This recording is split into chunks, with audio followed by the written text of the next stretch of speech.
તમારી દીકરીને તમે પગે ન લાગવા દેતા. દીકરો ભલે પગે લાગે પણ દીકરીને ક્યારેય પગે લાગવા ન દેતા. એ લક્ષ્મી છે.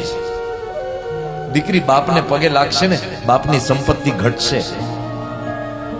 પણ જો બાપ પોતાની દીકરીને લક્ષ્મી સમજી અને એને પગે લાગવા નહીં દે અને બાપ ક્યારેક ક્યારેક દીકરીને પગે લાગી જાય તો બાપની સંપત્તિ વધશે. સાહેબ બહુ સાચી વાત કરું છું. મારે નાની દીકરી છે, આજે તો એ 12th પાસ કરી અને હવે તો તૈયારી કરે છે બહુ મોટી, પણ આવડી થઈ મેં કોઈ દિવસ એને પગે લાગવા નથી. દીકરીઓ પગે ન લાગે. અને એક મેં એ દીકરીને ક્યારેય મારું ભાણું ઉપાડવા નથી દીધું.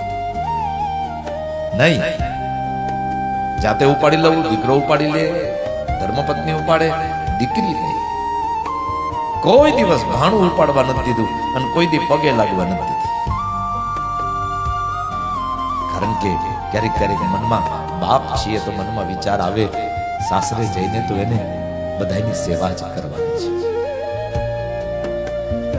શા માટે મારું ભાણું મારી દીકરી ઉપાડે? નહીં, ના પાડી દે. પગે ન લાગવા દો.